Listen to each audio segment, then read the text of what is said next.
Well, praise the sun, we have some juicy, moist details for Destiny. We have this information, this leaked image that seemed to have been captured from a potato, released to the public, and it's a very low resolution, very blurry image that took a little bit of deciphering, but some people managed to create a high-res image, which I will plop on your screen right about now.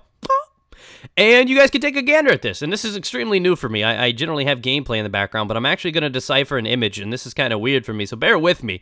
As you can see, this image is completely outdated. Things that you'll notice, things like Cosmo when they mean Earth instead of Moon, Venus, Mars, it's different. A lot of these things are things that have actually been confirmed inside of the code and other things, so I want to break this down, and another thing that I want to talk about is this whole new player subclasses that the whole community is going with. I think it may be something else. So, let's just jump straight in, ladies and gentlemen.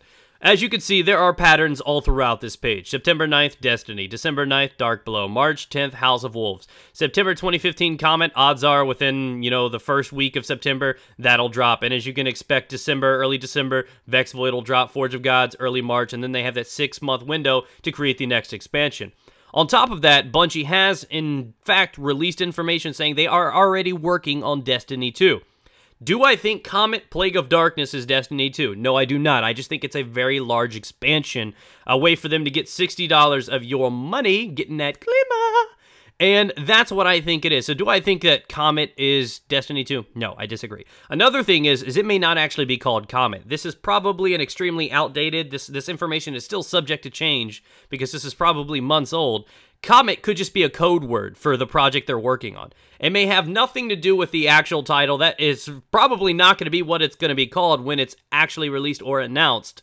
What we do know is this Plague of Darkness. It's surrounded by the Hive. That's what the raid is going to be in that one. So let's go down a little bit further. As you can see, all the information that we know so far about the Dark Below is accurate. 3 missions, 2 strikes, 1 raid, 3 PvP maps.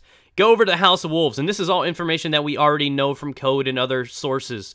The Reef, as you can see in green writing right above the activity blue bar, it says Reef. That's because we know that there is a Reef raid in the system that is going to be coming soon, and we all know that it's supposed to be coming with the House of Wolves because people have been able to actually access things and do different stuff that way. We do know 3 new missions are coming, 1 new strike, 1 new raid, which is the Reef raid, and 4 new PvP maps. So they sacrifice a strike and add in a PvP map.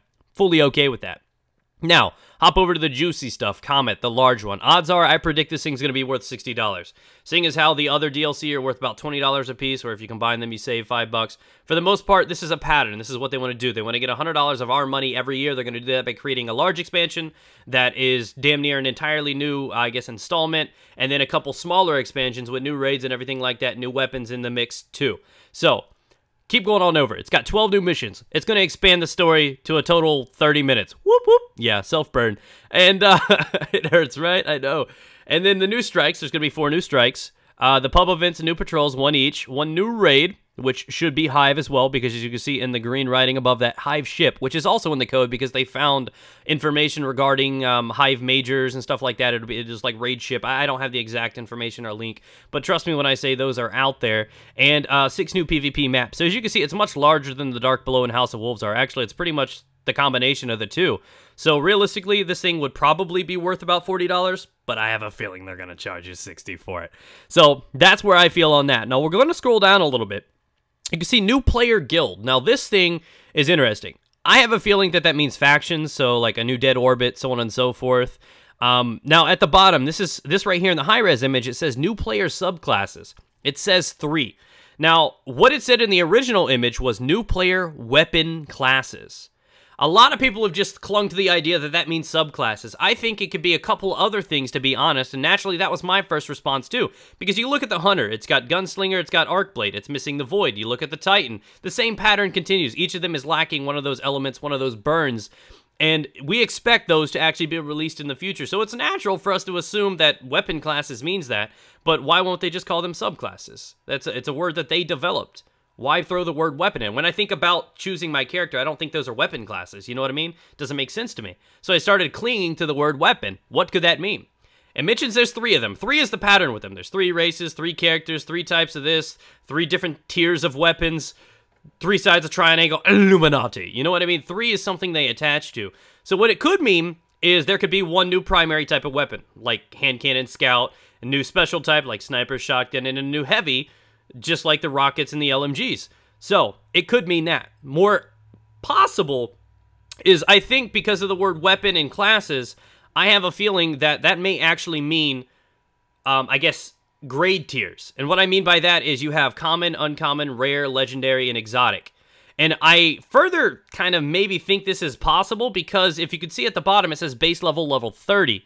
And with that, I think there's going to be higher tier items out there. I've always predicted that's going to happen. We're never just going to keep exotic as the highest tier. I don't think that will happen. So would it shock me if there's 3 new tiers above exotic, or, you know, extra legendary, extra exotic, or, you know, just substitute a name in there, whatever you want to call it. But that could be possible too. That word weapon made me think that maybe there are higher tiers coming to Destiny. But again, it's probably more reasonable or logical that it'll be subclasses because of, you know, it being there. It's tempting. We all know it's coming. But there is an alternative solution out there. So with that, thank you guys for watching. Hopefully you found some value behind this one. I really am excited for this. Again, it's just, they're trying to pull about $100 a month, or $100 a year, excuse me, from us. We do know that Destiny 2 is supposed to be coming out. They've confirmed that themselves, and I highly doubt that this Comet is that. They have that 10-year plan. I expect Destiny 2 to be launched in about 2 or 3 years' time. So that's how I feel. Let me know your feelings down in the comment section below. I'm looking forward to see what you guys have to say about it. Have a great evening, guys. Stay moist.